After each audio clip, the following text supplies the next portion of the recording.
নমস্কার বন্ধুরা, সোমাদির রান্নাঘরে সবাইকে স্বাগত। আশা করছি আপনারা সবাই খুব ভালো আছেন।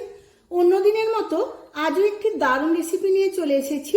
কলকাতা স্টাইলের আলুর দম বিরিয়ানি। খুবই প্রচলিত একটি রেসিপি। বাচ্চা বড় সবাই খুবই ভালোবাসে বিরিয়ানি খেতে। খুব সহজেই ঘরোয়া কিছু উপকরণে বানিয়ে শেয়ার করব।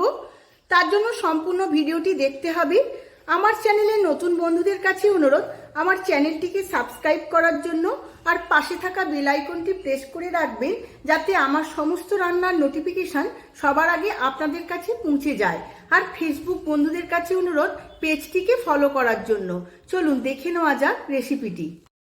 বিরিয়ানি বানানোর জন্য আমি এখানে 500 গ্রাম দেরাদুন রাইস নিয়ে নিয়েছি। খুব ভালো করে ধুয়ে নিতে হবে। এই রাইসের যে স্টার্চটা আছে, সাদা অংশ, সেই সাদা পাউডারটা 2-3 জল পাল্টে পাল্টে ধুতে হবে। খুব পরিষ্কার করে ধুয়ে নিয়েছি।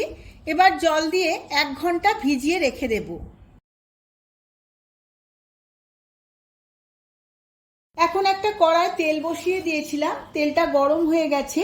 এবার সরু সরু করে কেটে রাখা পেঁয়াজ আমি এই তেলের মধ্যে দিয়ে হাই ফ্লেমে ভেজে নেব বেরেস্তা বানানোর জন্য। পেঁয়াজটা আমি 10 মিনিটের মতো ভাজবো। এদিকে পেঁয়াজটা ভাজতে ভাজতে আলুটা ম্যারিনেট করে নেব। এখানে আমি বড় বড় আলু কেটে নিয়েছি। এই আলুর গায়ে একটা কাঁটা দিয়ে আমি ছিদ্র করে নেব, যাতে মশলা ও নুন খুব ভালোভাবে আলুতে ঢুকে যায়।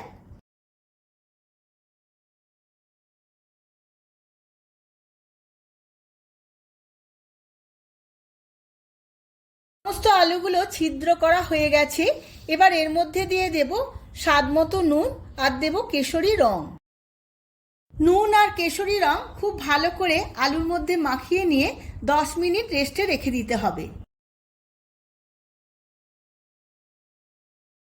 আলুটা ম্যারিনেট করতে করতে দেখুন বন্ধুরা, পেঁয়াজটা অনেকটাই ভাজা হয়ে গেছে। আরও একটু ভেজে নিতে হবে, একদম ব্রাউন করে। ব্রাউন করে ভাজা হয়ে গেছে। এবার তেল ছেঁকে তুলে নেব।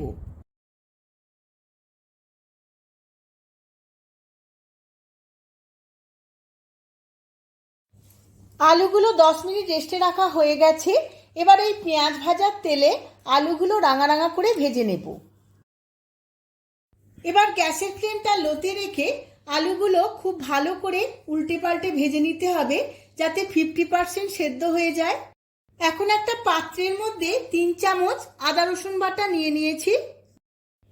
এই আদা রসুনের মধ্যে দিয়ে দেব 1 কাপ জল। এবার খুব ভালোভাবে গুলিয়ে নিয়ে আদা রসুনটা একটা ছাঁকনির মধ্যে ছেঁকে নেব। এই বিরিয়ানির মধ্যে আমি আদা রসুন বাটা ডাইরেক্ট ব্যবহার করব না, আমি ছেঁকে নিয়ে এই জলটা ব্যবহার করব, তাই আমি ছেঁকে নিচ্ছি। এবার আলুটা আমি দেখে নেব কতটা সেদ্ধ হলো বা ভাজা হলো। এবার উল্টে নেব সমস্ত আলুগুলো। এইভাবে উল্টে পাল্টে লাল লাল করে আলুগুলো ভেজে নিতে হবে।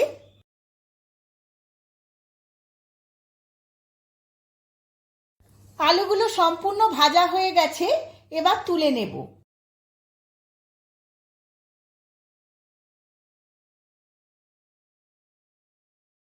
ওই আলু ভাজার তেলের মধ্যে হাফ বেরেস্তাটা আমি দিয়ে দেব।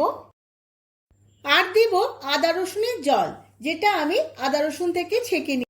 দেব কিছু রেগুলার মশলা, তার মধ্যে ধনের গুঁড়ো, জিরের গুঁড়ো, গোলমরিচের গুঁড়ো আর কাশ্মীরি লঙ্কার গুঁড়ো। সমস্ত মশলাগুলোই আমি 1 চামচ করে দিয়েছি। দিয়ে দেব বিরিয়ানির মশলা 2 চামচ। এই বিরিয়ানি মশলার রেসিপি আমার চ্যানেলে অলরেডি দেওয়া আছে, আপনারা চেক করে নেবেন কাইন্ডলি। এবার সমস্ত মশলাটা আবারও একবার খুব ভালো করে কষিয়ে নেব। সমস্ত মশলাটা খুব ভালো করে কষানো হয়ে গেছে। এবার ভেজে রাখা আলুগুলো এই মশলার মধ্যে দিয়ে দেব। এরপর দেব স্বাদ মতো নুন, আর দেব স্বাদের ব্যালেন্সের জন্য 1 চামচ চিনি, আর দেব 1 চামচ গোলাপ জল আর 1 চামচ কেওড়া জল। এবার চাপা দিয়ে 20 মিনিটের মতো সেদ্ধ হতে দেব। আলুটা সেদ্ধ হতে হতে এদিকে আমি বিরিয়ানির ভাতটা বানিয়ে নেব। তার জন্য আমি একটা ডেচকির মধ্যে জল বসিয়ে নিয়েছিলাম। জলটা গরম হয়ে গেছে। এবার এর মধ্যে দিয়ে দেব 1.5 ইঞ্চির মতো দারচিনি, দুটো তেজপাতা, একটা স্টার আনিস, দুটো বড় এলাচ, 4টে ছোট এলাচ আর কিছুটা লবঙ্গ। জলটা ফুটে এসেছে, এবার এর মধ্যে দিয়ে দেব স্বাদ মতো নুন। জলটা ফুটে গেছে, এবার ভিজিয়ে রাখা চালটা এই জলের মধ্যে দিয়ে দেব।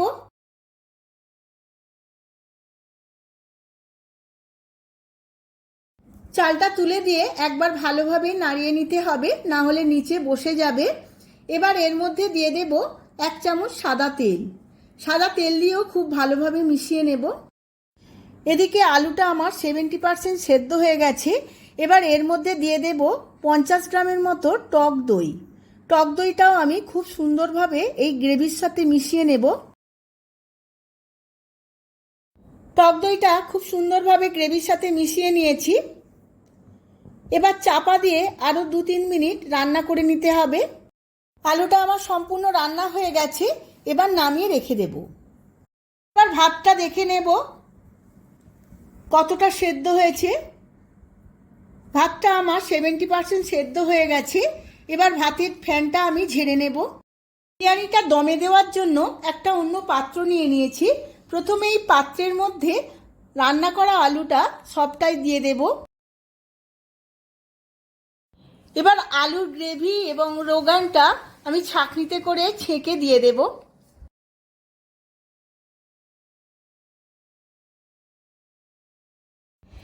এবার এর মধ্যে দিয়ে দেব 1 চামচ বিরিয়ানি মশলা।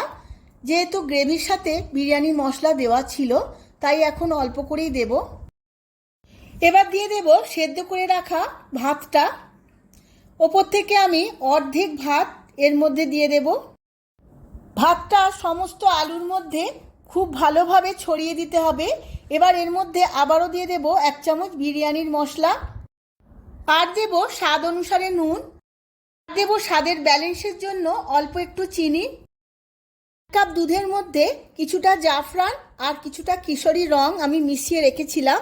এর মধ্যে এবার দিয়ে দিলাম 1 চামচ গোলাপ জল, 1 চামচ কেওড়া জল, আর দেব 2-4 ড্রপস মিঠা আতর। এবার ওপর থেকে দিয়ে দেব সমস্ত দুধের মিশ্রণটা। এবার কিছুটা আলু বখরা নিয়ে নিয়েছিলাম, এইভাবে আমি দিয়ে দেব। এরপর দেব পেঁয়াজ বেরেস্তা, এইভাবে ছড়িয়ে দিয়ে দেব। এবার সিদ্ধ করে রাখা বাকি রাইসটা এর ওপরে সমানভাবে মিলে দেব।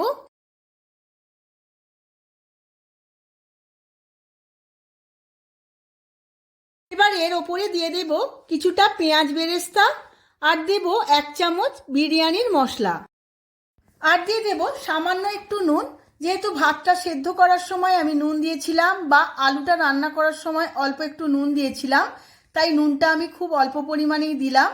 আর দেব স্বাদ মতো চিনি, আর সবার শেষে দিয়ে দেব গাওয়া ঘি 2 চামচ। এবার খুব ভালো করে চাপা দিয়ে দমে বসিয়ে দেব 45 মিনিট। এবার লো টু মিডিয়ামে আমি দম দেব 45 মিনিটের মতো। বিরিয়ানিটা আমার দম দেওয়া হয়ে গেছে, খুব সুন্দরভাবে রেডি হয়েছে। দেখুন বন্ধুরা কত ঝরঝরে হয়েছে। এবার আমি সার্ভ করে নেব। সার্ভ করে নিয়েছি কলকাতা স্টাইলের আলুর দম বিরিয়ানি। ওহ, কি দেখতে লাগছে, দেখলেই খেতে ইচ্ছে করবে। আপনারাও আমার মতো করে একইভাবে বাড়িতে একবার বানিয়ে ফেলুন, আর কেমন হয়েছে আমার কমেন্ট বক্সে কমেন্ট করে জানান। ভিডিওটা যদি ভালো লেগে থাকে ভিডিওটিতে প্রচুর প্রচুর লাইক ও শেয়ার করবেন।